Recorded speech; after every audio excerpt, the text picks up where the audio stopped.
Hello, welcome back to another video. Another hopefully quick one. I've had a shave so you're not seeing my face until it grows back.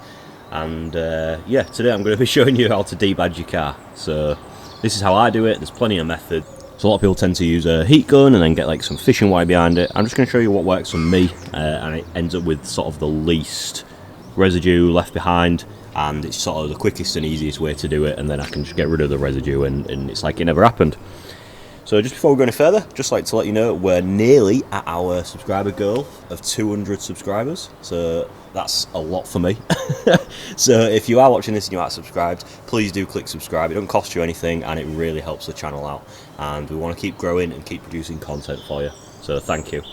So the method I use is you want to get some sort of tire and glue remover. The best has got to be Auto Smart TARDIS, but at the minute I'm using what I could find at Halfords, so some Auto Glim stuff. Still works, just takes a few more hits, and I've decanted it into a spray bottle that isn't spraying, so that's good. Alright, I've swapped the trigger head out, let's try again. And basically, I just spray the area around the badge. So do this where I like to clean the area off, so just blast it off with a jet wash. Make sure it isn't dry or in heat, because you don't want this tire and glue remover to dry on there. It's quite potent stuff. But basically, saturate the area and give it a couple of minutes to soak in. Okay, at this point you've got a couple of options. Number one, you can come in with, put something soft on the paintwork, and you can try and, get behind it and lever it off, something like that. Get a corner under. Doesn't always work, and you're at risk of inflicting marring. Obviously use something a bit thinner than this if you need to. These are quite stuck on there. But what I like to do first is a non-contact method. So if I can avoid putting any marks into the paint around it so that's real obvious, then I will. So what I like to do is just get the pressure washer, and the glue should have been softened up behind it.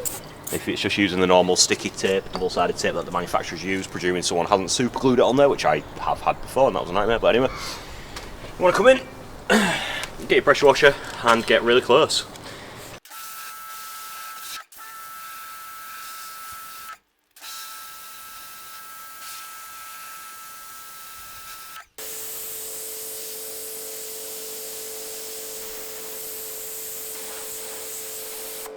Okay, so after all that, it has worked for the eye.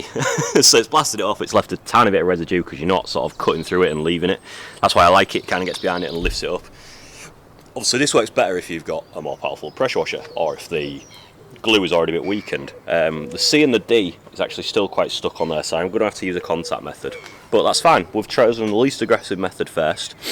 So now we can come in and, it's worked for some, but it hasn't worked for others. So we're going to come in, spray a bit more tire and glue remover on there, let it soak, and we're going to try and get behind it. I don't have any fishing wire, and it's a really thin gap. Like, the gap on this is tiny, so you do need to get underneath it and pry it, rather than you're going to struggle to get some wire behind it. I've done that method before, works well. Probably not in this situation. The gap is, like I say, tiny. Again, I'm using this microfiber to avoid, well, try and avoid marking the paint. Okay, so it's moving now, so I could probably just get behind it. Just be careful when you're pulling it, because if you lever it too much one way, it can start to dig in the other way. I mean, this isn't a supercar, so it's not going to matter too much, but, the less marks you can inflict, the better. Okay, so that's off.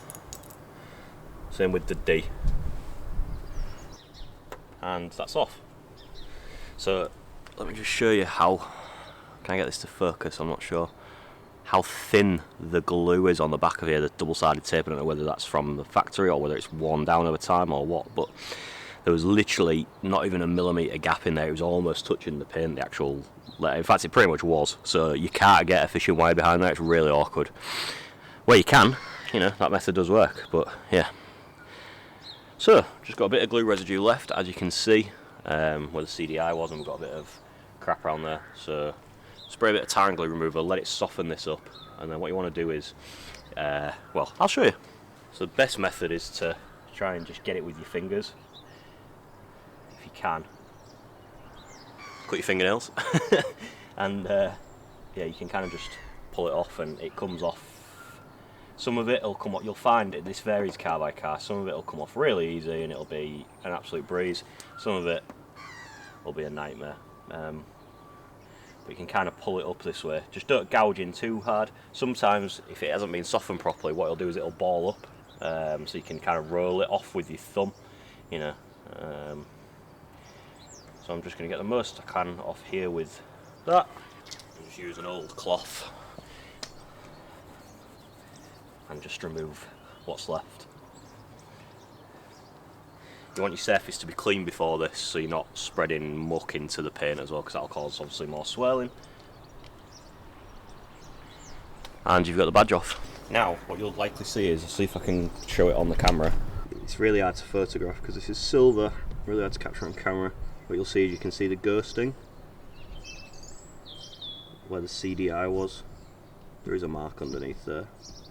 Whether that's something I've inflicted or whether it was under there anyway, we don't know.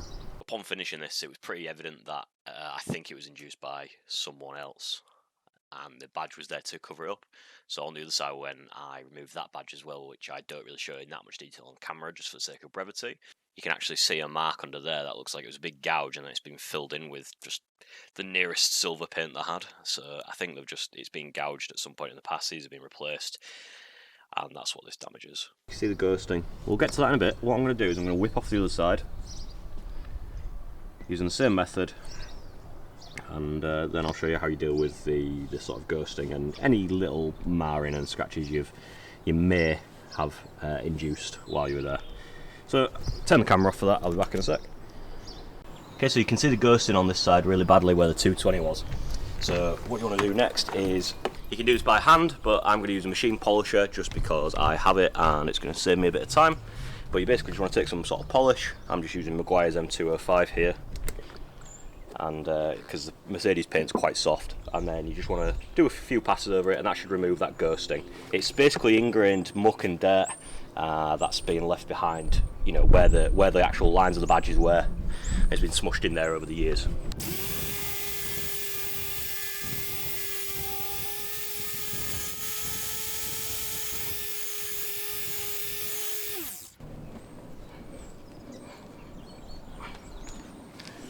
And as you can see, no more ghosting. Can't even see it. I'm at a funny angle here, but I can't even see it there. Now, I'm just going to repeat that on the other side, but yeah, basically exactly the same as that. So just polish it and it'll remove the ghosting. The only downside to this is, this bit of paint looks really good now. It looks really metallic-y, really nice, even for silver. And you just want to do the rest of the car, but this is a daily, it's a bit rusty, so we're not going to be doing that. But yeah, so now you have debadged your car. Nobody can tell that you've got the lower engine model, and you've added 10 to 15 brake horsepower easily. So if you thought this was useful, if that helps you out at all, please do subscribe to the channel. It really does help me out. We're nearly at 200 subscribers, like I say. I would really appreciate you hitting that thumbs up button, leaving a comment, and mostly just hitting that subscribe button. So thank you, and I'll see you guys in the next one.